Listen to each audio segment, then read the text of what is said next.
Capsaicin. Capsaicin. Tuan-tuan, ibu ayah sekalian, tahu tak benda apa capsaicin ni? Capsaicin ni adalah salah satu bahan yang ada dalam cabai tali besar ni. Cabai tali besar ni benda apa pula?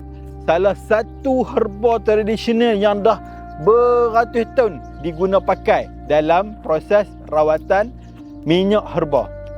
Capsaicin ni akan menghasilkan, dia capsaicin ni bukan herba, dia ada dalam herba.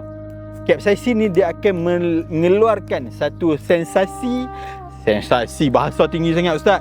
Bukan inilah kita nak kata, dia akan menghasilkan rasa yang selesa, rasa panas, rasa yang memecahkan segala jenis blocking yang ada dalam saluran darah kita. Itu capsaicin, fungsi dia. Dia ada dalam cabai tali besar ni. Tuan-tuan, UST Oil tidak menggunakan bahan chemical. UST Oil tidak menggunakan minyak kayu putih.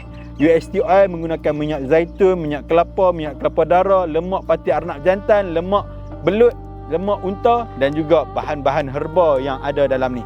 Tuan-tuan guna tak rasa tak sakit kat kulit. Tuan-tuan guna tak memedihkan kulit. Orang yang ada penyakit kulit pun boleh pakai, insya-Allah. Tuan-tuan, tekan link kat bawah, dapatkan capsaicin. Bukan dapatkan capsaicin, dapatkan sensasi capsaicin dalam UST Oil. Tekan link kat bawah ni sekarang. Jangan beli kat tempat lain, beli kat website ni sahaja.